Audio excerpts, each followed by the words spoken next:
Assalamualaikum dear students. Today we are going to start exercise 15.1 and this is question number 1 of the exercise. For the adjacent figure state whether the following statement is true or false. ठीक है, देखिए actually आपकी जो book है ना इसमें एक ही figure draw हुई है. ठीक है, see this is question number 1 and ये फिगर ड्रॉ हुई है. ठीक है, लेकिन एक्चुअली देखें यहाँ पर आपके पास गिवन एंगल जो है वो बीटा भी है और अल्फ़ा भी है.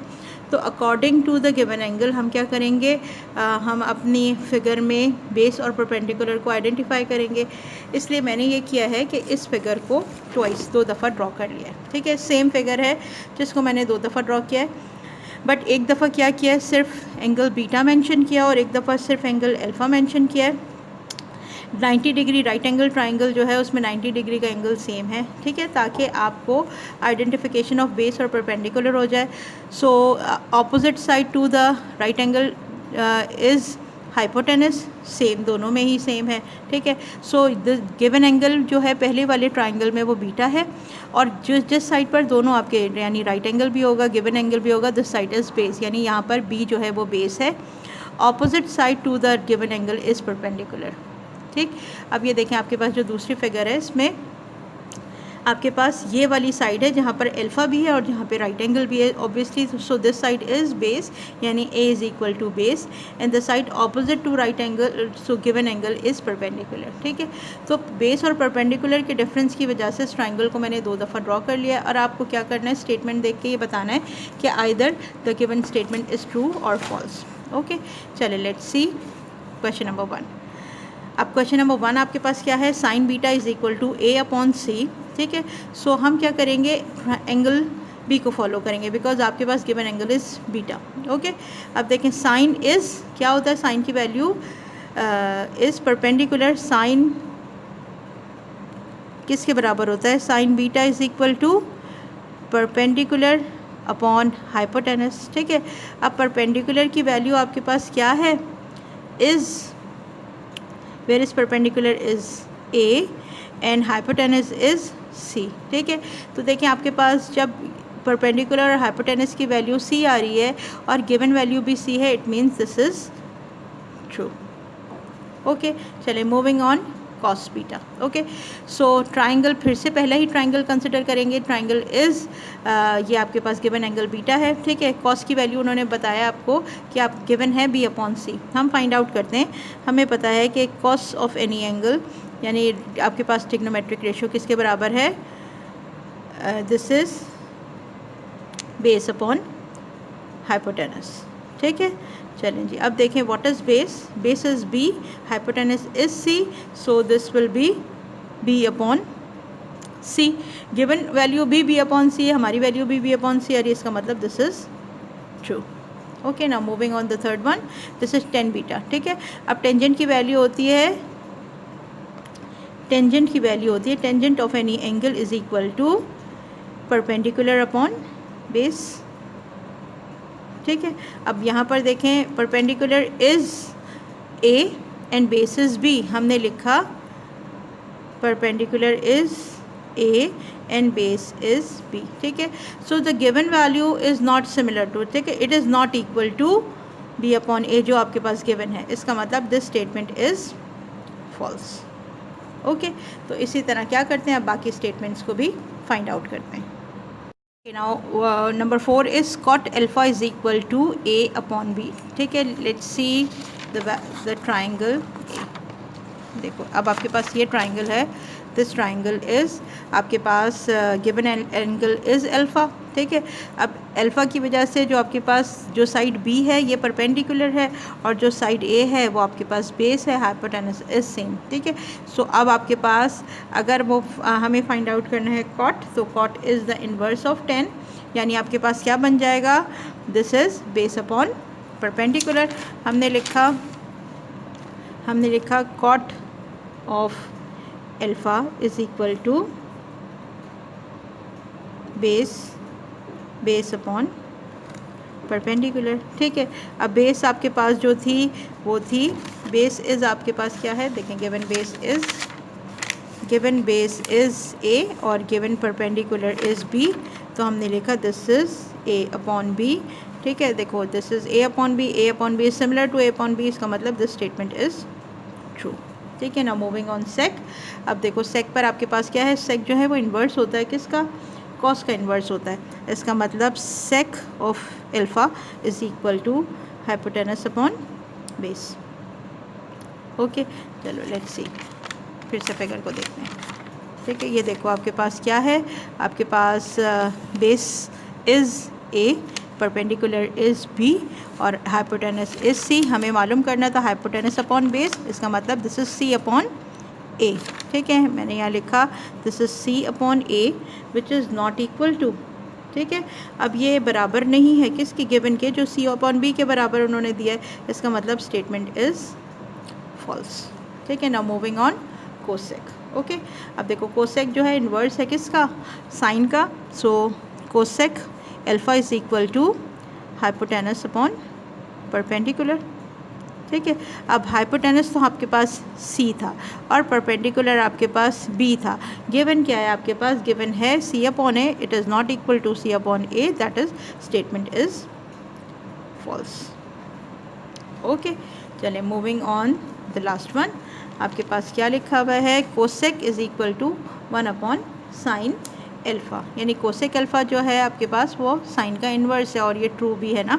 चलें इसको क्या करते हैं, इसको हम इक्वेट करते हैं और देखते हैं कि ये ट्रू है या फॉल्स है। ठीक है, ओके, चलो देखो हमने क्या किया, कोसेक जो है, कोसेक है आपके पास एल्फ़ा बराबर है हाइपोटेनस अपॉन परपेंडिकुलर के। ठीक है, which is equal to C upon B. ठीक है, अच्छा फिर आपके पास 1 अपॉन साइन जो है, साइन बीटा। अच्छा, अब बीटा को कंसिडर करना है। अच्छा, ये अल्फ़ा है, चलो सी तो ट्राइंगल 2। देखिए ये आपके पास ट्राइंगल है, इसमें आपके पास ये बीटा का आपके पास गिवन एंगल है। So sine beta is equal to perpendicular upon hypotenuse and this is A upon C, जो हम पहले भी देखें यहाँ पर निकाल चुके थे, this is A upon C.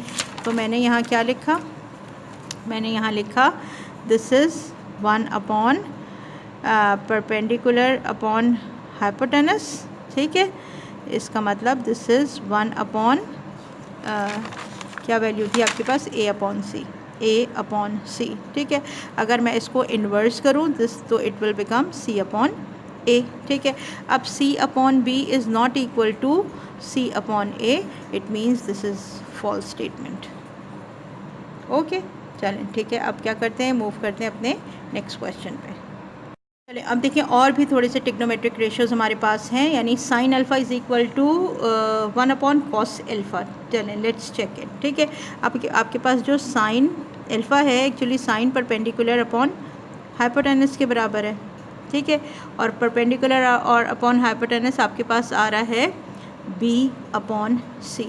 Okay, अच्छा चलिए 1 अपॉन कॉस की वैल्यू निकालते हैं। So 1 upon cos alpha is equal to 1 upon cos किसके बराबर होता है, this is base upon hypotenuse. So base upon hypotenuse हमने लिखा और इनकी वैल्यूज़ लिखी 1 अपॉन बेस आपके पास था क्या था, बेस आपके पास ए था और हाइपोटेनस आपके पास सी था। मैं इसको इन्वर्स करूँ तो it will become C upon A. अब देखें B upon C is not equal to C upon A, it means statement is false. Okay, now moving on, 10 और कॉट। अब देखें 10 बीटा इन्वर्स है कॉट बीटा के। ठीक है, ट्रू स्टेटमेंट है। चलें इसको प्रूफ भी करते हैं हम। 10 आपके पास जो है टेंजेंट जो होता है ये बराबर होता है आपके पास परपेंडिकुलर अपॉन हाइपोटेनस के। ठीक है, अब आपने जब एंगल जो था जिसमें बीटा था उसको कंसिडर किया तो आपके पास वैल्यू आ जाएगी ए अपॉन बी। ओके, चलें अब हमने क्या किया, 1 upon cot beta find out किया। This will be 1 upon, inverse कर देंगे तो आपके पास क्या बन जाएगा, आपके सॉरी ये 10 इज़ परपेंडिकुलर अपॉन बेस, ये बेस के बराबर है, सॉरी भाई ये बेस के बराबर है। ठीक है, this is perpendicular upon base यानी ए अपॉन बी के बराबर है। अब कॉट को इन्वर्स कर देंगे तो ये बेस अपॉन परपेंडिकुलर के बराबर आ जाएगी। ठीक है, इसका मतलब दिस विल बी 1/b/a, ये बन जाएगा। ठीक है, मैं इसको अगर इन्वर्स करूं तो ये a/b बन जाएगा, यानी a/b is equal to a/b, दोनों चीज़ें बराबर हैं, इसका मतलब स्टेटमेंट इज़ ट्रू। ओके, चलो moving on the last one, last भी करते हैं। Sec alpha cos beta is equal to inverse of cos beta. ठीक है, चलें अब इसको हम क्या करते हैं, वेरीफाई करते हैं कि ये ट्रू है या फॉल्स है। सेक अल्फ़ा यानी सेक जो है इन्वर्स है कॉस का, तो आपके पास ये बन जाएगा हाइपोटेनस अपॉन बेस। ठीक है, हाइपोटेनस अपॉन बेस का मतलब है हाइपोटेनस बराबर है सी के और बेस बराबर है ए के। ठीक है, चलें अब 1/cos बीटा निकालते हैं, एंगल डिफरेंट है। ठीक है, यानी 1/ आपके पास कॉस बराबर होता है किसके, बेस अपॉन हाइपोटेनस के बराबर होता है। ठीक है, अच्छा 1/ की वैल्यू हमने निकाली। अब आपके पास बेस जो है वो बराबर है किसके, बेस बराबर है आपके पास बी के और हाइपोटेनस बराबर है सी के। अगर मैं इसको इन्वर्स कर दूं तो दिस विल बी c/b। अब आपके पास पहली वैल्यू थी c/a which is not equal to c/b, इसका मतलब स्टेटमेंट इज़ फॉल्स। ओके, चलें हमने क्या किया, पूरा क्वेश्चन नंबर 1 सॉल्व किया और डिफरेंट टिग्नोमेट्रिक रेशियोज़ लगा के चेक किया कि either the given statement is true और false. Now moving towards question number 2। देखें, ये है आपके पास question number 2। Look at the adjacent triangle and find the following. ठीक है, अब आपके पास ये ट्राइंगल है जिसमें उन्होंने एंगल ए बी और सी गिवन दिया हुआ है आपको और वैल्यूज़ भी दी हुई हैं। ठीक है, अच्छा अब यहाँ पर ये देखो कि आपके पास जो है वो है कहीं कहीं जो गिवन एंगल है वो साइन अल्फ़ा है, यानी आप साइन ए है, यानी एंगल मेजरमेंट एंगल ए है, और कहीं कहीं मेजरमेंट एंगल भी गिवन है। ठीक है, इस तरह डिफरेंट क्वेश्चंस आपके पास गिवन है। सो मैंने क्या किया, मैंने इसी ट्राइंगल को जो है सेपरेट करके ड्रॉ कर लिया और आपको मेंशन किया इस लाइन से कि इट मींस दैट कि यहाँ पर आपके पास C is the right angle and A is the given angle, यहाँ पर आपके पास C is the right angle and B is the given angle. तो जब आपके पास गिवन एंगल और राइट एंगल एक साइड पे होगी तो ऑब्वियसली दिस इज़ बेस। ठीक है, गिवन एंगल और राइट एंगल जिस साइड पे होगी दिस इज़ बेस। ठीक है, opposite to right angle is hypotenuse. Hypotenuse दोनों ही ट्राइंगल में सेम है, बट बेस और परपेंडिकुलर की पोजीशन जो है वो डिफरेंट हो गई है। So according to the value हम क्या करेंगे, हम फाइंड आउट करते हैं कि आपके पास जो है गिवन वैल्यू क्या आ रही है। ठीक है, चलिए मूव करते हैं अपने पास क्वेश्चन नंबर 1 पे, क्वेश्चन नंबर 2 के पार्ट 1 पे। So this is sine of measurement angle A. ठीक है, चले मैंने यहाँ पे लिखा sine of measurement angle A is equal to, ये हमें पता है साइन टिग्नोमेट्रिक रेशियो किसका है, परपेंडिकुलर अपॉन हाइपोटेनस का है। ठीक है, तो मैंने यहाँ वैल्यू रख दी किसकी, परपेंडिकुलर और हाइपोटेनस की, और कंसिडर किया आपका पहला ट्राइंगल। देखें पहले ट्राइंगल में गिवन एंगल ए है आपके पास। ओके, सो आपके पास परपेंडिकुलर की वैल्यू है, क्या है वैल्यू है यहाँ पर गिवन आपके क्वेश्चन में, इस साइड की वैल्यू आपके पास गिवन है 12। ठीक है, इस साइड की वैल्यू गिवन है आपके पास 16 और इस साइड की वैल्यू आपके पास गिवन है 20। ठीक है, तो आप हमने क्या किया, दोनों ही ट्राइंगल में ये वाली वैल्यूज़ को मेंशन कर दिया। So I write 20 over there, I write 16 over there and I write 12 over there. ठीक है, सो जब आपने पहले ट्राइंगल को कंसिडर किया तो बेस की वैल्यू आपके पास 12 हो गई, परपेंडिकुलर की वैल्यू आपके पास 16 हो गई और हाइपोटेनस की वैल्यू आपके पास 20 हो गई। ठीक है, हमें मालूम करना है perpendicular upon hypotenuse. So I right hair 16/20। ठीक है, इक्विवेलेंट फ्रैक्शन को सिंप्लीफाई करेंगे तो आपके पास आ जाएगा 4/5। ठीक है, 4 4 ज़ा 16 एंड 4 5 ज़ा 20 and this is the answer. ठीक है, मूविंग ऑन नेक्स्ट ट्राइंगल। अगला ट्राइंगल आपके पास है cos of measurement angle A. ठीक है, अब देखें आप क्या करेंगे, कॉस भी, क्योंकि आपके पास ट्राइंगल ए को कंसिडर कर रहे हैं, हमने लिखा cos of measurement triangle A is equal to, cos का टिग्नोमेट्रिक रेशियो लिखा आपने, कॉस बराबर होता है आपके पास किसके, बेस अपॉन हाइपोटेनस के बराबर होता है। ठीक है, तो आपने बेस और हाइपोटेनस की वैल्यू को कंसिडर किया, कहाँ से, पहले ही ट्राइंगल से कंसिडर किया। बेस 12 है, हाइपोटेनस 20 है। सो आई राइट 12/20, ठीक है। 4 3s are 12 and 4 5s are 20। Simple ratios में हमने क्या किया, अपने आंसर को मेंशन किया। Now moving on 10। टेंजेंट आपके पास किसके बराबर होता है, 10 of measurement angle A is equal to किसके बराबर होता है, परपेंडिकुलर अपॉन बेस के बराबर होता है, ठीक है। सो परपेंडिकुलर और बेस की वैल्यू लिख दी। परपेंडिकुलर की वैल्यू थी 16 और बेस की वैल्यू थी 12। सिंप्लीफाई करेंगे अपने रेशो को। So 4 4s are 16 and 4 3s are 12। Your answer is 4/3, ठीक है। नाउ मूविंग ऑन किस पर, sine of measurement angle B, ठीक है। अब आपके पास जब एंगल बी जो है वो गिवन एंगल होगा तो ऑब्वियसली बेस और परपेंडिकुलर की वैल्यूज़ चेंज हो जाएंगी।